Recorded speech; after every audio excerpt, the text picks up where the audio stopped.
we are going to start over. That's exactly what we're going to do. Since they wanted to mess with me, Gina is going to talk about the pyramids. That's what I'm going to talk about, the pyramids. And you know, here's what I've got pulled up behind me. This is the Giza pyramids, the Pyramids of Giza right here. Okay, and this is how I got to it. I'm going to tell you because we got something very interesting to share here. Something very, very interesting. And I've already put together a video that we're going to watch. And we're going to get pretty deep in it. After we get through the pyramids, we're gonna follow a trail to somewhere very exciting, and I hope it is exciting, you all, I really do. But let's look at this right here. So I was looking at these volcanoes. This morning I was looking at the volcano. I said, no, wait a minute. That volcano, it was the La Palma one that I was looking at. I thought, why does it look like a pyramid? The lines are so perfectly straight. And I've been sitting there thinking, why do the volcanoes have the shape of a pyramid? And of course, somebody's got a scientific explanation. You just let me have my own theory, because I got a theory, because this curiosity has led me to the pyramids. It has led me to the pyramids, you all. So look at that. Look how they kind of look the same right there. Right like that, you all. That's how it looks, just like that. So we're going to get on with my theory. We're going to get on this theory. There's been speculation about the pyramids. There has. And I really do wonder about these volcanoes because, you know, they are all over the world. The volcanoes are all over the world. And we got a lot of curious UFOs that like to hover over the volcanoes. We do. They like to hover over the volcanoes. And they like to go in the volcanoes. I think there's been some UFOs spotted around the pyramids also. There's just been, I think everything is connected. I really think everything is absolutely connected. So we're going to watch this, you all. And if you were on here, listen, you all. If you were on here earlier, I had an echo going. So if you're watching this video right now, when this video ends, I'm going to have to go back. Even after the live video ends, I'm going to have to get rid of that echo because it was just echoing. They're messing with my sound system because of my subject matter. We're going to talk about these pyramids right here because I think there's something to it, and we're going to talk about, Gina, let me put this back on me. Just one more time, you all. Just let me have a little bit more time. We're going to talk about, let's see what we're going to talk about, the Great Pyramid. I can't find it on here, you all. It's hidden, but you know what we're going to do? We're going to watch this video. And I think I've got it. I think I've got it down pat is what I think I've got it. You all look at this right here. So I want you to listen to this because after this video is done, we're going to dig a lot deeper is what we're going to do. We're going to dig a lot deeper in this video. Something has caught my attention, and it's the Pyramids of Giza. So this is the Great Pyramid of Giza. But I was looking at this little book I have, The Emerald Tablets of Thoth, the Atlantean. And it's really interesting what I read in there about UFOs, more or less a spaceship. Raised I to light, the children of Kim, deep neath the rocks I buried my spaceship, waiting for the time when man might be free. Now that's interesting, it really is. This is even more interesting. Over the spaceship erected a marker in the form of a lion, yet like unto man. There neath the image rest yet my spaceship, forth to be brought when need shall arise. So underneath what we call the Great Sphinx, yet he said it was a lion. Let's read the rest of this. Know ye, O man, that far in the future invaders shall come from out of the deep. Then awake, ye who have wisdom, bring forth my ship and conquer with ease. Deep neath the image lies my secret. Search and find in the pyramid I built. So he said underneath a lion. Could it be that this indeed used to be a lion, a figure of a lion, a big lion, and someone, for some reason, chipped away at that statue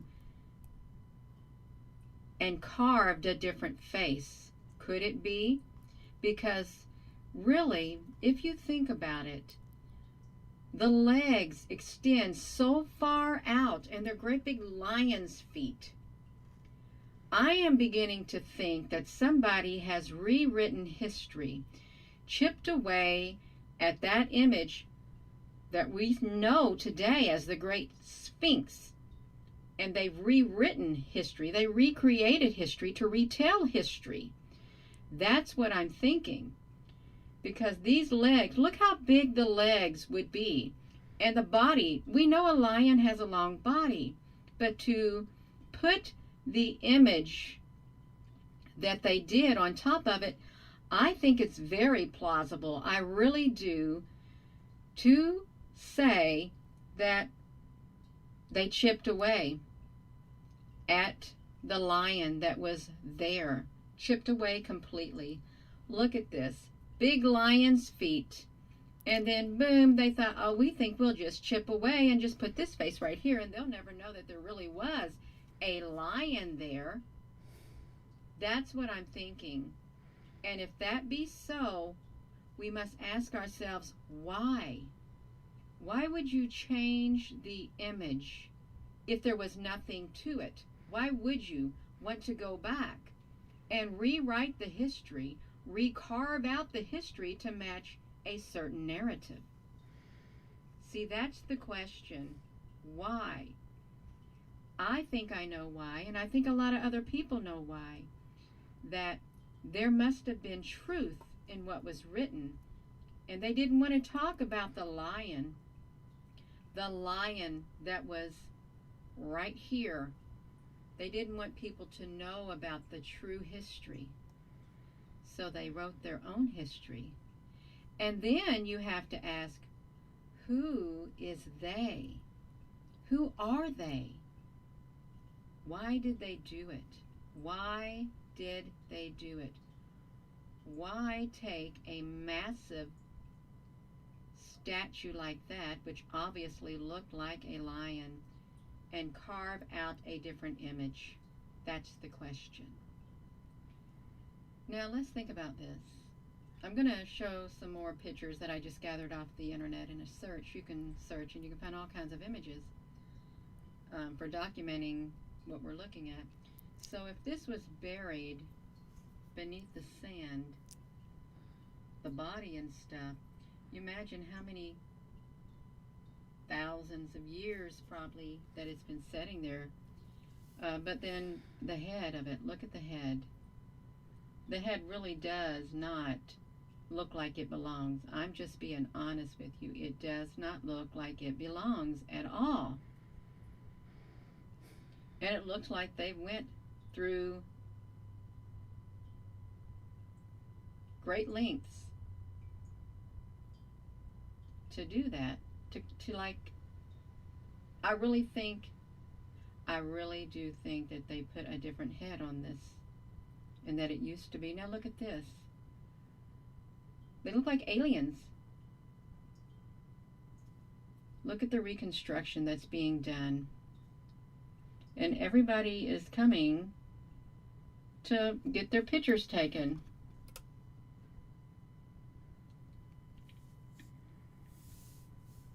I really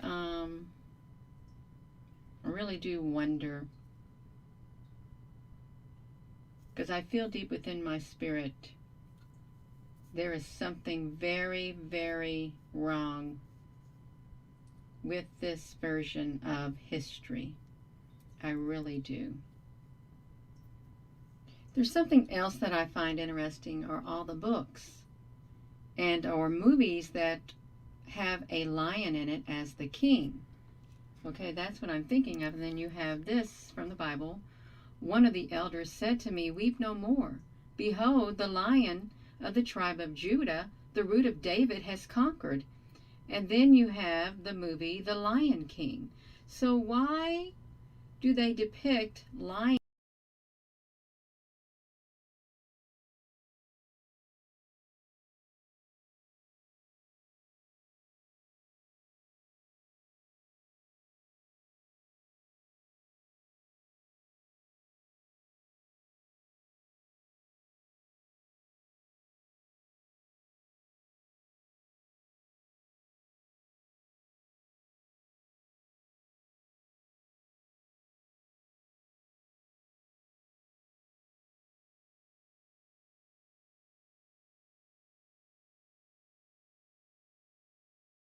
looking features uh, to the Lemurians?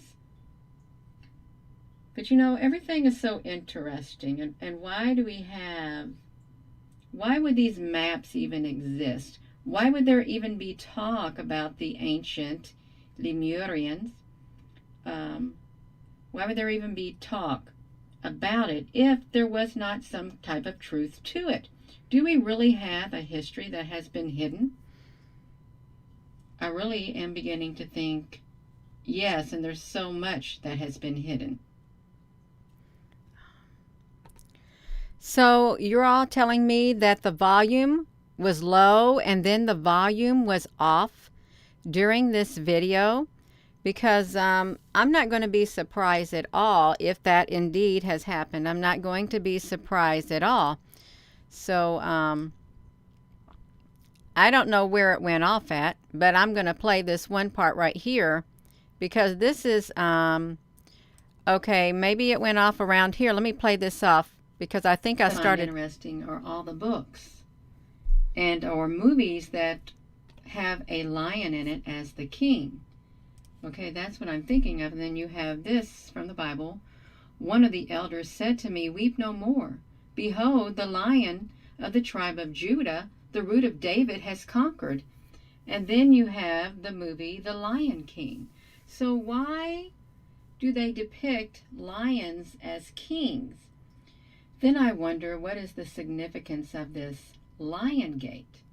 Okay, what's the significance of that? Because there is some kind of significance. Then we got this talk about Lemuria. I may not even be saying it right, but they say it was like a lost continent or something like that. Some even said, you know, what if it was Atlantis? But you know, this history right here is literally, you can't hardly find anything on it. And we're looking at these maps. And you know, some people say that there's like lion looking features to the Lemurians. But you know, everything is so interesting. And why would these maps even exist? Why would there even be talk about the ancient Lemurians? Why would there even be talk about it if there was not some type of truth to it? Do we really have a history that has been hidden? I really am beginning to think, yes, and there's so much that has been hidden. Okay, let me put this to me, you all. And that's really disappointing that my volume has been getting messed up, but that's all right. We're going to still move forward. So we're talking about, you know, the Emerald Tablet and Thoth, or Tho, however you pronounce his name, saying that his ship. Let me show you where I got that. And I want to address this. Someone said, Gina, where did you come up with this information?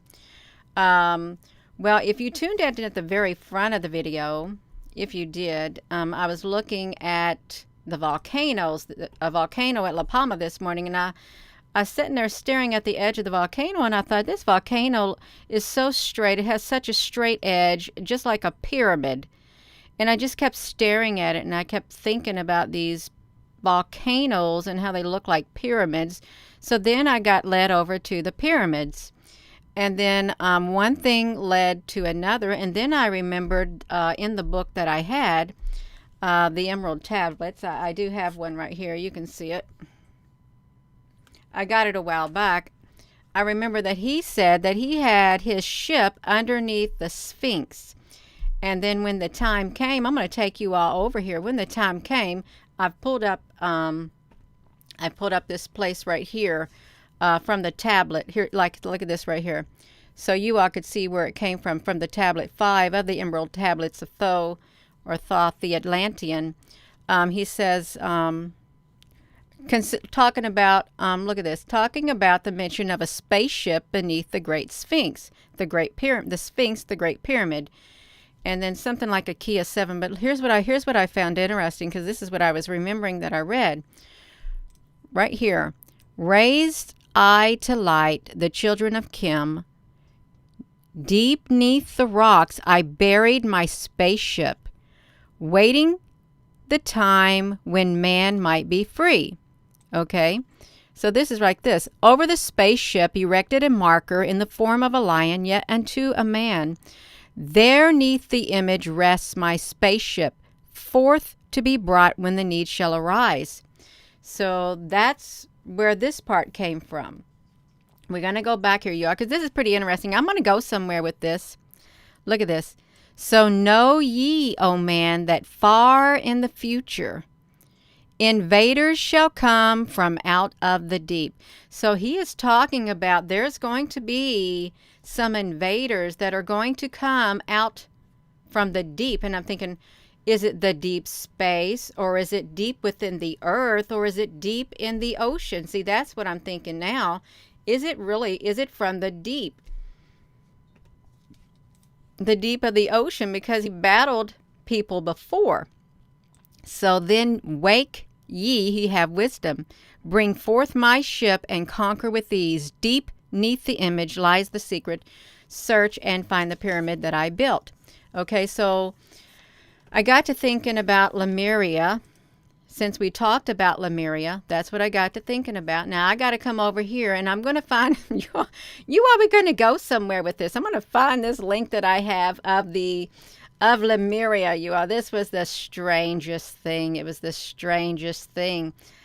So look at this. So I looked up Lemuria, and wouldn't you know that? Look at this. The Golden Light Channel. Okay, dragons and the serpents of wisdom. Extraterrestrial serpents of wisdom dragons mentioned in all ancient Buddhist texts such as Lotus Sutra arrived in Lemuria to serve as teachers, priests, or kings or priestesses. And, oh my goodness, Gina, how on earth did I get over there? You all, I did not mean to do that. What happened there? I wasn't going to go into that, but I guess I will. Okay, now this also is where I was at. Look at this. This is from like a Marvel, you all. These Marvel comics, I am beginning to think that these Marvel comics, they're not make-believe. I really think that there is a lot of truth in them. So I had found myself going over here after talking about Lemuria. So look at this. We have these reptiles. Look. The first appearance, Thongor and the Wizard of Lemuria. Look at that. They don't even know when it was originally published. The Castle of the Dragon Kings and the Dragon Isles and the pre-cataclysmic Lemuria. You mean there was a cataclysm in Lemuria? That's what it's saying, you all. They're talking about a cataclysm, and they're talking about dragon kings, like reptilians. That's what they're talking about. So we're back over here, you all. This is really neat.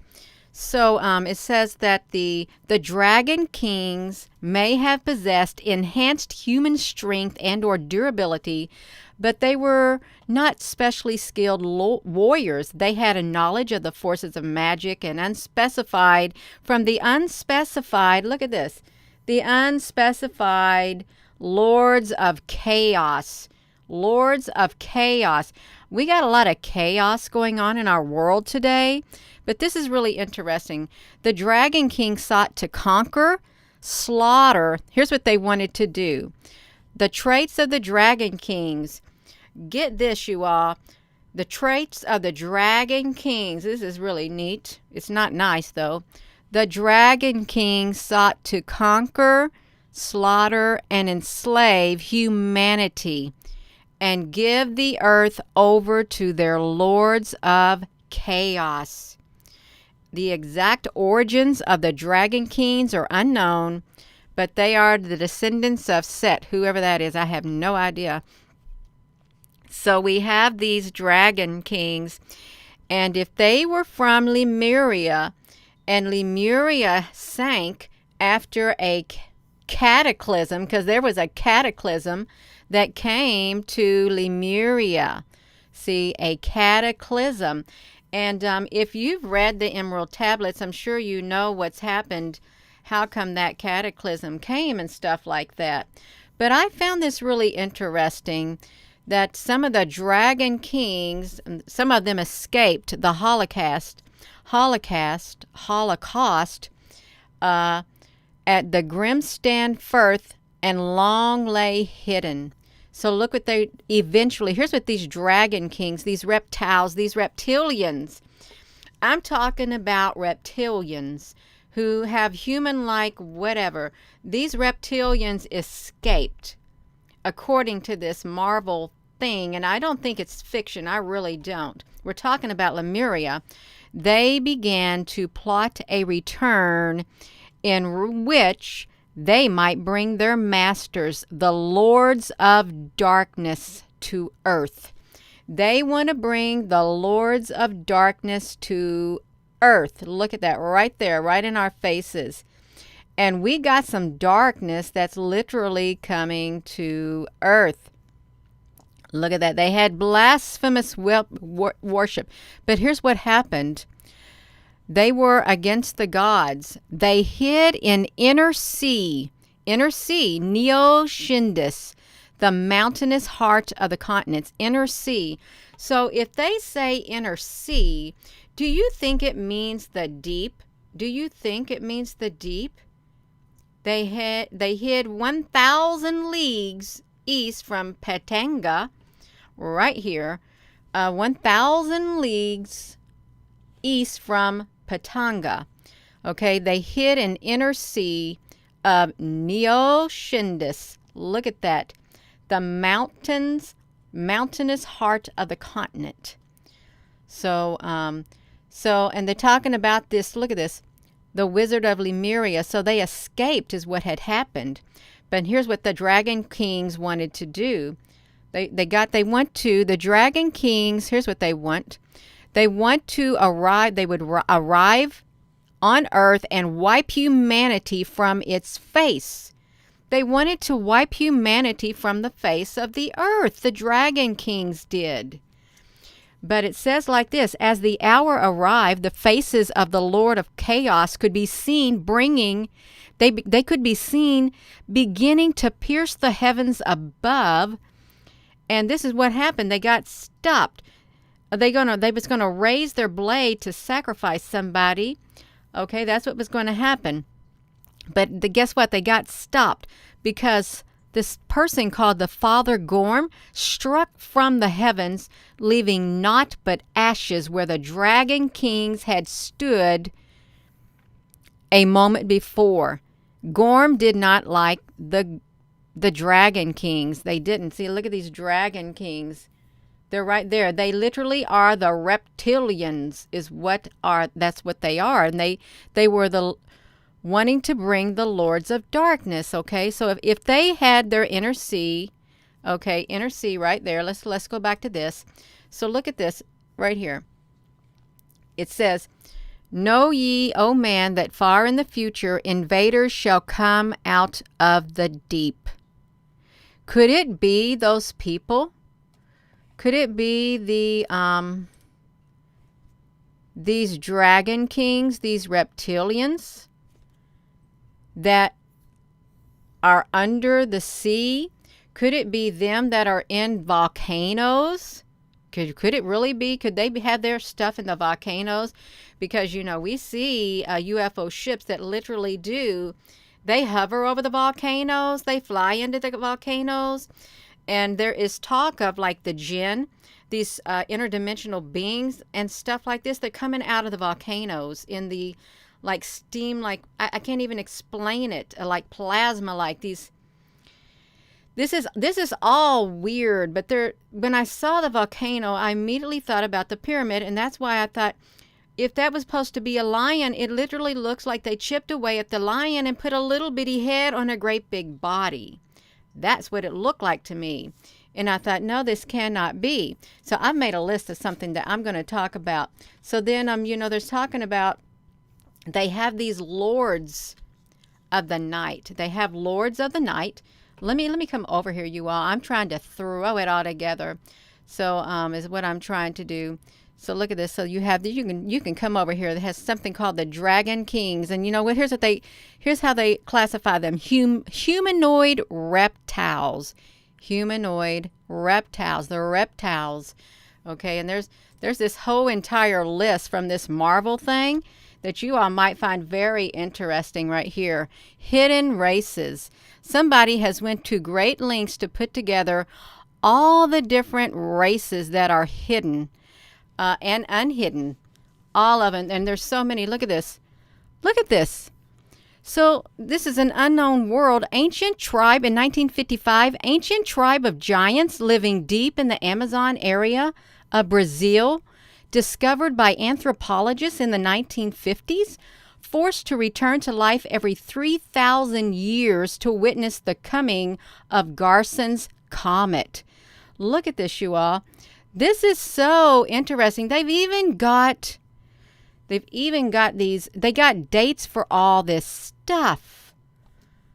They got dates for all this stuff. They got cloned humanoids created by Inhumans to use as slaves. What if this is not make-believe? What if all of this is really true? I'm being serious. What if all of that is really true? Because they can clone people. They can clone people. They got a winged race. Look at this. A winged 1980. Look, they call this the Aryans. Khazar the Savage, a ring race from Pangaea in the Savage Land. Vampires, a subterranean realm situated beneath the Lord. Okay, but y'all, this is what it's like. Let me get to this, you all. Okay. Now, I wanted to get to this. Somehow I got on the Black Sun and the Vril Society. You know how I got on the Black Sun? Well, it was something that I read. I don't even know how I found it. Look at this. The phenomena of the eclipse has in mythology been connected with the upcoming end of the world and a drastic change approaching. John's revelation claims that an eclipse of 3 days will precede the end of the world. Also, the famous fortune teller Nostradamus predicted an eclipse of 3 days, introducing the end of all times. This way, the eclipse has taken the role of a herald of doom. After all, who wants to stay around when the 7 sigils are broken? So, the same symbol can be found as a wall painting, oh my, at a military bunker from World War II at Hamburg. I did not know this. Below the statue of Bismarck. Thus, it was concluded that the symbol of the Black Sun was incorporated into the ideas of some sort of occultist movement ideology during the Third Reich. So I didn't know this about the Third Reich, and I didn't know about this Black Sun, and I didn't know about the Vril, V-R-I-L, you all. This is weird. This is so strange.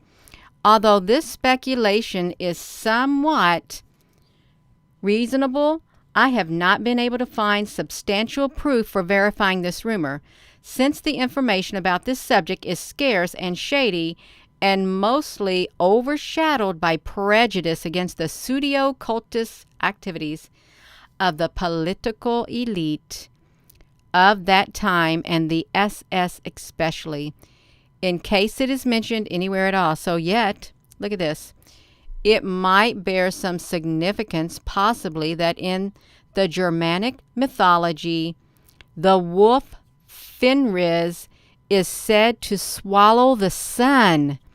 after being released at the beginning of the Wolf Age, causing the sky to darken, and the symbolism of the black sun is subject to fear for the powers of stasis, since it indicates drastic and terminal change. How can it be applied in a sensible way by the Scythian, or does it bear positive significance inherently? So, how did I get to the Vril Society, you all? I think I found something about the Vril Society, but I don't know if I did. I don't think I did. I've heard of the Vril Society. I didn't go any further than the Black Sun. And then you have the movie about the Vril. That's really strange. It really is. So if we were to look up the Vril, V-R-I-L Society, I wonder what we would find. Oh, wow. I don't like looking at it, but I thought the Vril, it was revealed the idea of subterranean matriarchal, the socialist utopia that ruled by the superior beings mastered mysterious energy known as the Vril force. The Vril Society believed that this energy source had no limit, as it was a cosmic life force energy and was greatly abundant. I don't know about that. Did you all know about that?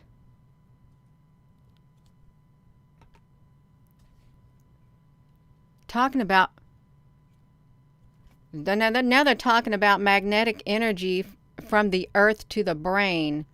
No, I don't want to talk about that. I really don't like talking about that, you all. I don't. But I was wondering why does that right here, if you all haven't seen it, look over here at all these images of the pyramid right here. Let me take you over here. We got this great Pyramid of Giza. If I can get over here. Look how big the paws are on this pyramid right here. And the little bitty head. See how little the head is? And you know, they've really they've restored it, I guess, to how they wanted it to. But it just doesn't look normal at all. I really think that they chiseled away at it is what I think they did. Chiseled completely away. And the body, they say the body was literally covered in sand. That's what they said. Probably the head too. Maybe they just put the head on there. And I don't mean no disrespect. Let me say this. I don't mean disrespect to anybody, you know, who lives there or anything like that. That's just a theory and a thought that entered my mind. I thought it doesn't sound right because it doesn't go along with this one thing when they're talking about burying his spaceship, waiting for the time when men would go free. A lion, yet like unto man, his spaceship, and then there in the future there are invaders that are going to come from out of the deep. And I think the invaders, what if the invaders are these dragon kings who are going to come out of the deep? Because we know there's reptilians, there's humanoid reptiles right here, and they are associated with the lords of chaos. The lords of darkness is who they are. And guess who their enemies are? Their enemies are this right here, this Father Gorm, all these, the lords of light. That's how I got it. The lords of light. Now I know where I saw that. And I hope I did not. These lords of light, I had looked this up, and I really can't find where did I find the lords of light at? Because they were The Lords of Light, you all. Let me show you this. The Lords of Light with Tibet. I think it was like Tibet. There was something about the Lords of Light in Tibet. But look at this. So we have the Prophecy of Shambhala, the Tibetan Buddhist Encyclopedia. Only twice in our planetary history has this energy made its presence felt directly. The first time when the great human crisis occurred at the individualization of man in ancient Lemuria. The second time in the Atlantean days in the great struggle between the Lords of the Light and then the Lords of material form, which are the Lords of called darkness. So there was the battle of the Lords of Light against the dark forces. See, and they were like, I think these dark forces, they went into the deep. They went into the deep, but I didn't know that there was a history of these Lords of Light. That's how I think there's so much more that has been hidden. I really do. So much has been hidden, you all. So much. And if it's okay, you all, we can watch, now listen, now we can watch that one more time, just one more time. And, but if you don't want to, we don't have to watch that one more time. But I was looking at this volcano, and I thought all these UFOs that fly around the volcanoes, and how they look like pyramids. And then I thought, well, what if some of the volcanoes were pyramids? What if they were? What if those beings are inside these volcanoes, way down deep into the earth? Okay, way deep in the earth. Apple Brooks, honey, we can watch it. We will do it for you, Apple Brooks. Yes, we will. I'm going to pull it up and we're going to watch it because I need to quit talking. It's like that song, you talk too much, you worry me to death. You talk too much. No, I don't really talk too much at all. I don't. Gina, I think this is it. Pyramids of Giza. So this is the Great Pyramid of Giza. But I was looking at this little book I have, The Emerald Tablets of Thoth, the Atlantean. And it's really interesting what I read in there about UFOs, more or less a spaceship. Raised I to light, the children of Kim. Deep neath the rocks I buried my spaceship, waiting for the time when man might be free. Now that's interesting, it really is. This is even more interesting. Over the spaceship erected a marker in the form of a lion, yet like unto man. There neath the image rests yet my spaceship, forth to be brought when need shall arise. So underneath what we call the Great Sphinx, yet he said it was a lion. Let's read the rest of this. Know ye, O man, that far in the future invaders shall come from out of the deep. Then awake, ye who have wisdom, bring forth my ship and conquer with ease. Deep neath the image lies my secret. Search and find in the pyramid I built. So he said underneath a lion. Could it be that this indeed used to be a lion? A figure of a lion, a big lion, and someone, for some reason, chipped away at that statue and carved a different face. Could it be?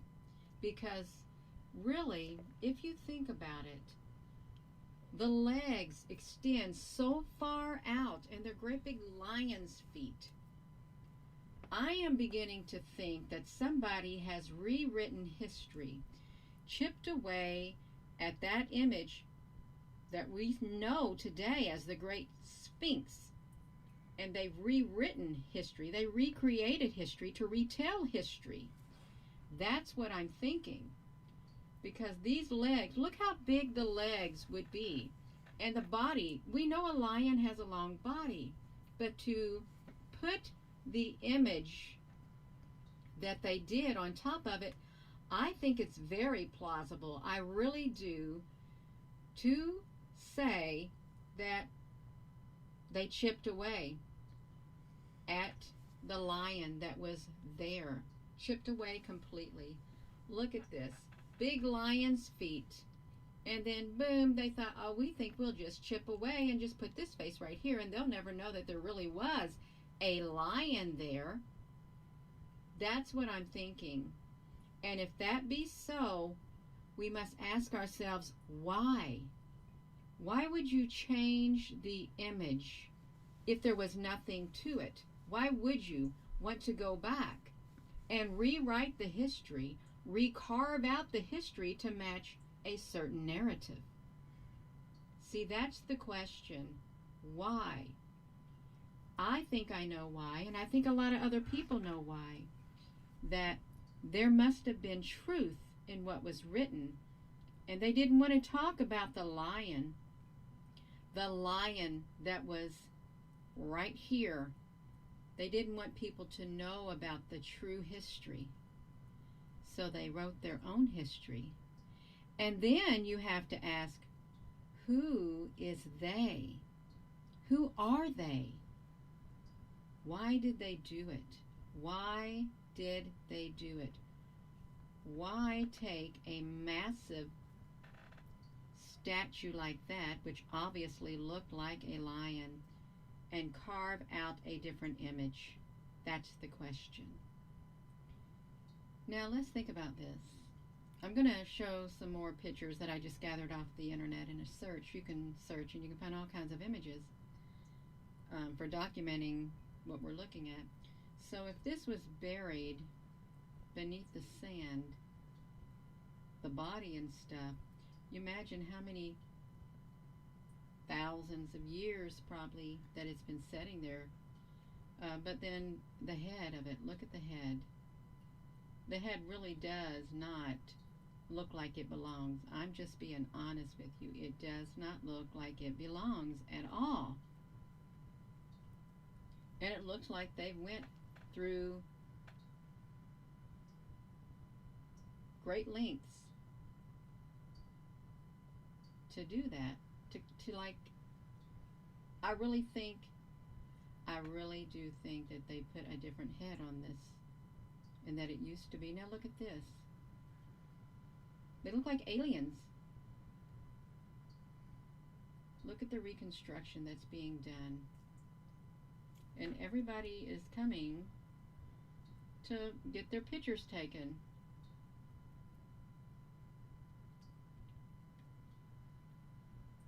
I really do wonder, because I feel deep within my spirit there is something very, very wrong with this version of history. I really do. There's something else that I find interesting are all the books and or movies that have a lion in it as the king. Okay, that's what I'm thinking of. And then you have this from the Bible. One of the elders said to me, "Weep no more. Behold, the lion of the tribe of Judah, the root of David, has conquered." And then you have the movie The Lion King. So why do they depict lions as kings? Then I wonder, what is the significance of this lion gate? Okay, what's the significance of that? Because there is some kind of significance. Then we got this talk about Lemuria. I may not even be saying it right, but they say it was like a lost continent or something like that. Some even said, you know, what if it was Atlantis? But you know, this history right here is literally, you can't hardly find anything on it. And we're looking at these maps, And you know, some people say that there's like lion looking features uh, to the Lemurians. But you know, everything is so interesting. And why do we have, why would these maps even exist? Why would there even be talk about the ancient Lemurians? Um, why would there even be talk about it if there was not some type of truth to it? Do we really have a history that has been hidden? I really am beginning to think yes, and there's so much that has been hidden. Something has caught my attention. Okay, I think we're done with that video, and I probably will be ending this video also, since I don't know how long I've been on here. I need to go back to the very beginning of this video when I started, my voice was echoing. They were messing with my sound. Both my ears are getting like a change of frequency in them. That's not too nice. It's left now.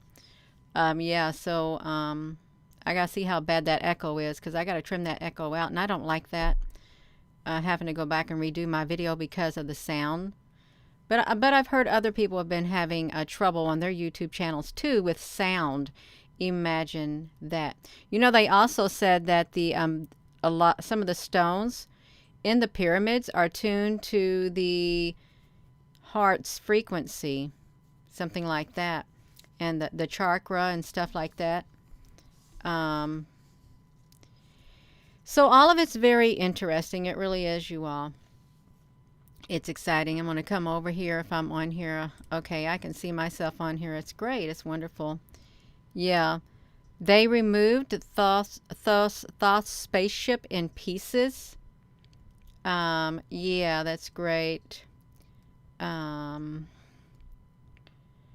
Winnie, thank you.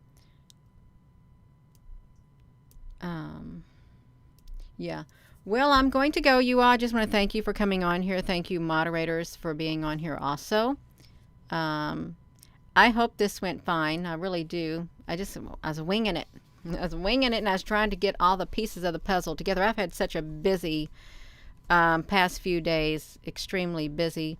I haven't had much time to do anything. That's why you haven't really been seeing videos from me. But I know when nighttime comes, I have time to myself to do things. So I look forward to it. I really do. So with that being said, hello, wherever you are in any part of the world. Hello from my heart to yours. Love you. Have a wonderful rest of your day, and thank you so much for coming on here. I would encourage you too to just look at the shape of the volcanoes, and then how some of the volcanoes are like clustered together. And you know, they really did. They reminded me of the pyramids, and that's how I got over here to the Pyramids of Giza and the Sphinx. That's how it happened, just like that. And then I looked at that small head on that big body and remembered what I read in that book of the Emerald Tablets. So have a wonderful rest of your day, you all. Thank you so much for joining in. Thank you for your patience. And I would encourage you to just go look up stuff. And you know, if you wanted to listen to the Emerald Tablets of Thoth or Tho, you can get audio books. Have a wonderful rest of your day. Thank you once again.